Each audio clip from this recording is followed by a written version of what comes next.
এই মুহূর্তে যে খবরটা আপনাদের দেব শুনলে তাজ্জব হয়ে যাবে। শ্মশানের পাশে থাকা সমাধিস্থল থেকে গায়েব হয়ে যাচ্ছে কঙ্কাল। বালি চুরি, পাথর চুরি, এই সমস্ত চুরির কথা তো আপনারা শুনেছেনই। এবার কঙ্কালও চুরি হয়ে যাচ্ছে সমাধি খুঁড়ে। আর এই ঘটনাকে কেন্দ্র করে তীব্র চাঞ্চল্য নবদ্বীপে। যদিও বিরোধীদের অভিযোগ তৃণমূলের মদতেই এইভাবে কঙ্কাল চুরি হয়ে যাচ্ছে।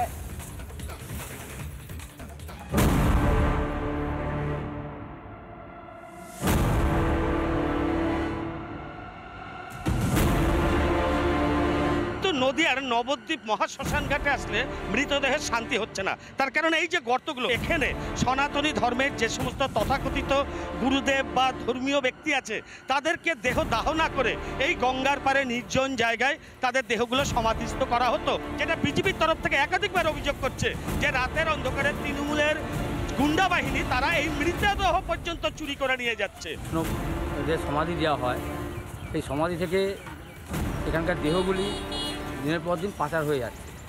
শতাধিক বডি এখানে নেই, মানে যেভাবে করে গর্তগুলো থেকে তুলে নিয়ে যাচ্ছে সেই গর্তগুলো যেভাবে পড়ে রয়েছে। অভিযোগ দীর্ঘদিন ধরেই নবদ্বীপ মহাশ্মশানের পাশের সমাধি থেকে চুরি হচ্ছে কঙ্কাল। কঙ্কালের গায়ে লেগে থাকা পতনশীল অংশ ছাড়িয়ে গাছে বেঁধে রাখছে দুষ্কৃতীরা। কিন্তু শ্মশান কর্তৃপক্ষ নাকি কিছুই জানেন না। সমাধি করতে আসে এবং ওরা এসে খবর দেয় যে এরকম সমাধিতে দুটো গর্ত দেখা যাচ্ছে এবং সেখানে নাকি বডি নেই রয়েছে। এবং আমরা সঙ্গে সঙ্গে থানায় জানাই, থানা থেকে রাত্রে পুলিশ যায়। ওখানে হয়তো অসৎ উদ্দেশ্যে নিয়ে কেউ বা কারা গর্ত করে রেখেছে দুটো সমাধিতে। সত্যি কি শ্মশান কর্তৃপক্ষের অজান্তেই দিনের পর দিন চুরি হতো কঙ্কাল? এখানে পৌরসভার পেড সার্ভিসের মাইনে দেওয়া লোকজন থাকে। তারা কোন দলের? তারা সমস্ত তৃণমূল কংগ্রেসের। আর স্বাভাবিকভাবেই তৃণমূল কংগ্রেস এটার সঙ্গে যুক্ত আছে।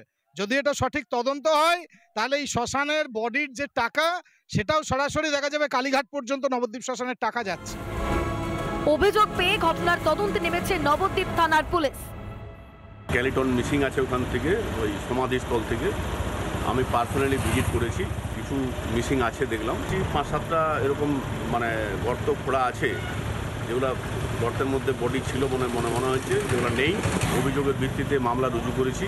তদন্ত শুরু করেছে স্থানীয় আইসি। এই থানার আইসি তিনি ঘটনাস্থলে এসছেন এবং এখনো পর্যন্ত আমরা কোনো পুলিশ পোস্টিং কিন্তু ভিডিও জার্নালিস্ট চারিদিকটা দেখাও, কোনো সিভিক নেই, কোনো পুলিশ নেই। প্রশাসনিক স্তরে সেটাকে জানানো হয়েছে, প্রশাসন সঙ্গে সঙ্গে ব্যবস্থাও নিয়েছে। এবার তদন্ত সাপেক্ষ ব্যাপার, প্রশাসন তদন্ত করে দেখবে। ভিত্তিহীন অভিযোগ বলে দায় এড়ানোর মরিয়া চেষ্টা নবদ্বীপ পুরসভার চেয়ারম্যানের। বাস্তবে হয়নি এটা। আমাদের হয়তো প্রায় 50 বছর হয়ে থাকে, সেখানে সেই মৃতদেহ পড়ে থাকবে।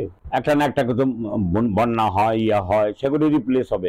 এখন যে ঘটনা আসলে আমরা প্রাচীর দিচ্ছি চারিপাশে, এই খোঁড়া থেকে দু একটা হাড় বেরিয়েছে। কঙ্কাল চুরির পিছনে কি কাজ করছে কোনো বড় চক্র? কোথায় পাচার করা হতো এই কঙ্কালগুলি? কঙ্কাল কাণ্ডের কিনারা করতে পারবে বাংলার পুলিশ?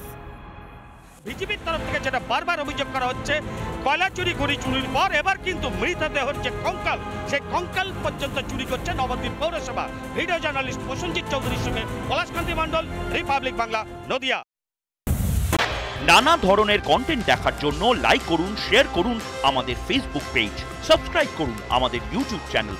পাশাপাশি অন্যান্য ব্রেকিং নিউজের জন্য অবশ্যই চোখ রাখুন রিপাবলিক বাংলায়।